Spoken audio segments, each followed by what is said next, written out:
제6회 수석 보좌관 회의가 개최되었습니다.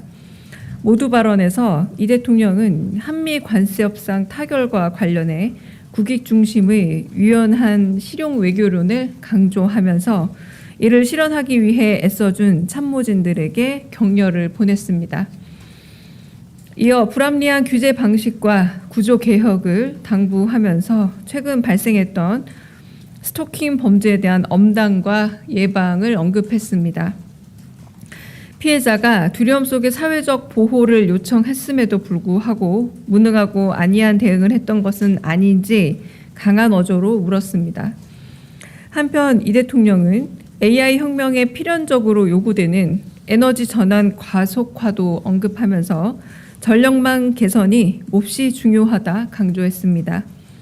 이어 에너지 고속도로라는 말 자체가 수도권 중심으로 곡해되는 점을 우려하며 제대로 된 인식의 확대를 요청했습니다. 이후 비공개 회의에서는 노동시장 양극화에 대한 진단과 대책에 대한 토론이 이루어졌습니다. 문진영 사회수석이 노동시장 양극화의 개념과 실태에 대해 발제했고, 이어 공기업 분야의 하청과 재하청 과정에서 발생하는 구조적 근로조건 격차의 문제에 대해 깊이 있는 토의가 이루어졌습니다. 민간기업과 공공기관, 정규직과 비정규직의 임금 격차, 방송사 비정규직의 근로환경 개선 방안은 물론 경제적인 대응책들이 논의됐습니다. 또한 AI 시대가 도래하며 미래 일자리의 변화가 어떤 방식으로 이루어질지에 대한 전망의 보고도 있었습니다. 이재명 대통령은 정책 논의가 대부분 국민께 공개되었으면 한다라면서 정책에 대한 왜곡이나 오해를 방지하고 국민 관심을 유도해 더 나은 정책 실현을 위한 의견도 수렴할 수 있지 않겠느냐 제안했습니다. 또한 이 대통령은 노동시장 양극화가 매우 오래되고 구조적으로 고착화되었다고 지적하면서 같은 노동이 다른 대우를 받는 현실에 대한 근본적인 변화와 정책 선도, 입법적인 노력이 함께 이루어져야 한다고 말했습니다. 이상입니다. 혹시 질문 있으실까요? 네. 한국경제신문 김형규 기자입니다. 노동시장 양극화 이중구조 관련해서 비공개 회의에서 좀 구체적으로 어떤 대책이 있었는지 혹시 노동시장 유연화 관련된 논의도 있었는지 궁금합니다. 첫 번째는 우리 이미 알고 있었던 그 하청의 재하청 문제에서 발생했던 뭐 고금융의 노동자의 문제라던가 이제 이런 일이 왜 발생하는지, 그리고 뭐 임금 격차 문제는 얼마나 되는지 이런 보고들이 있었고요. 그리고 두 번째 말씀하신 노동 유연화라는 개념은 이미 굉장히 유연화되어 있는 구조이기 때문에 네, IMF 외환위기와 그리고 모기 사태 이후에 우리나라에서 비정규직이라는 용어가 IMF가 처음 등장했고, 그걸 가리키는 게 유연화라는 개념 아닙니까? 그러니까 노동 유연화라는 개념은 오늘의 그 토론 주제와는 좀 반대 개념인 것 같아서 물어보는 거고요. 네, 그러니까 오히려 같은 노동을 하더라도 다른 대우를 받는, 이 대우는 임금을 포함한 다양한 것들이겠죠.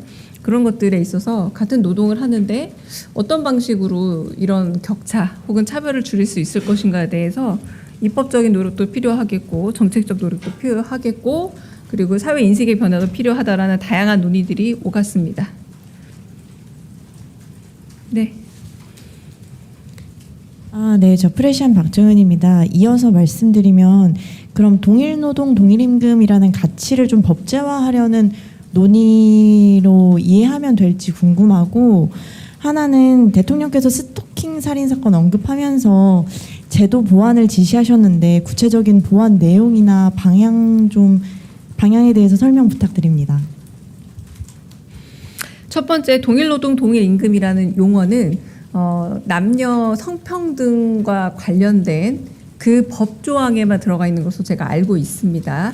이게 일반 노동법이라던가 다른 법 계열 안에 들어가 있지 않은 걸로 저 현재는 그렇게 알고 있어요. 그러니까 그 용어 자체가 지금 오늘 나눈 개념에 대한 아주 오래된 표현인 거는 알겠으나 여러 가지 아까 제가 다르게 표현한 이유는 같은 일을 하면서 다른 대우를 받는 것에는 임금을 포함한 다양한 것들이 포함이 되어 있는 것이기 때문에 제가 그렇게 표현을 했고요.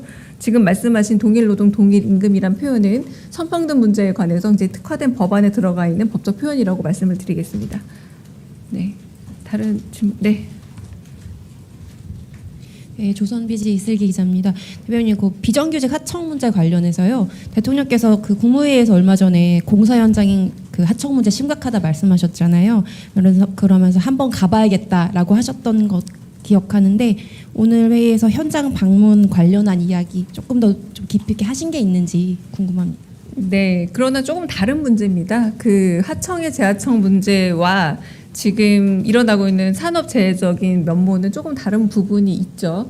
같은 동일한 사고가 산업재해가 계속 반복되고 있는 것은 혹은 안전에 대한 비용을 절감해서 그로 인한 어떤 효과를 보려고 했던 기업의 일종의 방만한 운영 내지는 조금은 부지런하지 않음이 생명을 앗아가는 것이 아니냐라는 측면이기 때문에 이 부분은 지금 말한 노동 양극화의 어떤 일부가 될 수는 있겠지만 오늘 이 부분을 전반적으로 얘기한 건 아니고요. 이거는 이제 산업 안전의 문제인 거죠. 그래서 가시기로 했던 문제도 지난번에 SPC를 방문했던 이유도 같은 노동 현장에서 비슷한 방식의 끼임 사고 같은 것들이 계속 발생했기 때문에 그에 대해서 대책을 마련하기 위해서 가셨던 것처럼 이 일과 그 일은 좀 별개의 일이다라고 말씀을 좀 드리겠습니다. 네. 그리고 두 번째 아까 그 질문을 또 하지 않으셨나요? 그 스토킹 범죄에 대해서 질문하셨었죠? 아까 박정현 기자가 질문하셨었죠? 그 문제에 대해서는 오늘은 거기에 대한 언급만 있었고 집중 토론은 이 노동 문제로 진행됐습니다. 네. 다른 질문 또 있으실까요? 네, 먼저 여기 받고 넘어가겠습니다. 네, 매일노동뉴스 연윤정 기자입니다.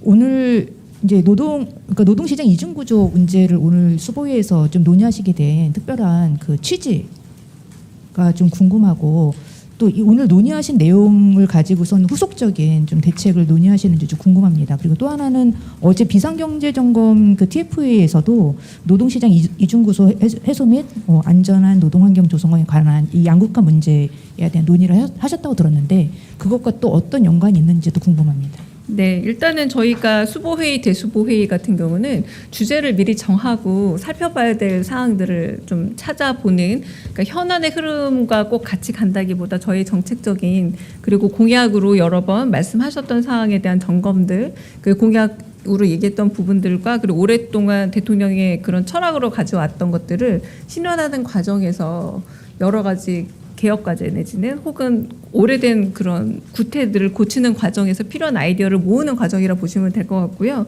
그리고 최근 관심사가 이제 노동 시장의 양극화 문제도 있으셨고, 그리고 한편으로 무엇보다 중요한 건 산업에 있어서의 죽음의 문제.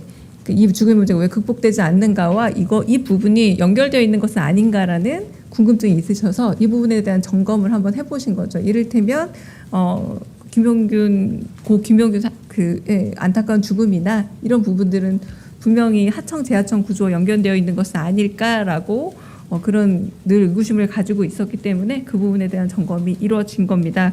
후속 조치는 제가 아까 말씀드린 부분에 좀 녹아 있다고 할 수 있을 텐데요. 이를테면 입법적인 노력으로 이 부분을 어떻게 할 수 있을지, 그건 이제 아마도 이제 국회에서 해야 될 노력이겠지만 저희도 이제 여러 가지 얘기들을 하면서 이걸 정책적으로 어떤 식으로 제안해서 혹시 좀 낫게 할 수 있는지에 대해 오늘은 전반적인 일종의 그 발제 개념으로 서로 얘기를 주고받아서 다음부터는 다음 회의가 이어진다면 정책적으로 어떤 식의 제안이 있을 수 있는지 그리고 법률적으로 어떤 식으로 개정안이 나올 수 있을지에 대한 논의는 이루어질 것으로 보입니다. 네. 네, 김경록 기자 먼저 아까 손 드셔가지고요. 네, 대변인님 뉴시스 김경록입니다. 오늘 회의랑 꼭 관련이 있지는 않은데요. 내일이 8월 1일이라서 내일부터 청와대가 보안 점검 등을 이유로 관람이 중단됩니다. 지금 청와대 복귀 작업은 어느 단위에서 맡아서 추진되고 있는지, 그리고 8월 이후에 청와대 복귀는 좀 어떤 절차를 거쳐서 이루어질지 질문드립니다. 네, 그건 제가 정확하게 좀 알아봐서 취재해서 제가 답을 드려야 될 것 같아요. 그리고 아마 이제 내일부터 관람이 안 되게 되니까 질문들이 이어지지 않을까 저도 예측이 돼서 그 관련되는 것들은 제가 좀 질문을 하고 답을 받아서 제가 정확하게 좀 답을 드리도록 하겠습니다. 네. 네, 안녕하세요. YTN 홍민기입니다. 대통령께서 정책 논의가 대부분 공개됐으면 한다고 말씀하셨다는데 그러면 대수보 회의도 추후 공개 국무회의처럼 공개될 가능성이 있을까요? 네, 대통령의 제안이셨습니다. 대통령께서는 거의 모든 회의들은 다 공개하는 게 저희가 이제 첫 번째 공개잖아요. 그 이 브리핑 공개처럼 이렇게 어떤 국민의 알 권리와 그리고 투명성을 위해서는 다 공개하면 어떨까라고 제안을 하셨습니다. 네, 지금 방송되고 있어서 참모진들의 반응은 굳이 전달하지 않겠습니다. 네, 다른 질문 또 있으실까요? 네. 네, 오마이뉴스의 김경련 기자인데요. 대통령께서 오늘 에너지 고속도로는 수도권 중심이 꼭 아니다, 서울로 꼭 가는 길을 잘 뚫는 게 아니다 이런 취지로 말씀하셨는데요. 그럼 전력 수요가 많은 그 반도체 공장 같은 것들을 지방에 이전 혹은 뭐 신설, 증설 뭐 이렇게 해야지 그것이 가능할 것 같은데 그와 같은 논의도 있었는지 궁금합니다. 네, 그 말이 나온 이유도 그 AI와 관련해서 AI에 굉장히 많은 전력 수요가 있지 않습니까? 그래서 AI 혁명과 함께 에너지 전환 가속화라는 게 매우 필요하다라고 약간 이게 선후 관계로 얘기가 됐습니다. 그러니까 지금 반도체에 대한 이야기라기보다 AI 산업이 좀 더 주력으로 그리고 한편으로 지방 분권화 시대에 훨씬 더 많은 어떤 힘들을 지방으로 나눠가면서 AI 시장이 더 커지게 된다면 거기에 따른 전력 수요에 맞춰서 에너지 고속도로를 그래서 그렇게 좀 더 수도권 중심이 아닌 그런 전국 전 국토의 균형 발전과 함께 생각해야 된다는 말씀이셔서 네, AI와 함께 요즘 연동해서 생각해 주시면 되지 않을까 싶습니다. 네. 그럼 여기서 네, 저는 질문 받고요. 5시에 정책실장님 브리핑 이어집니다. 네.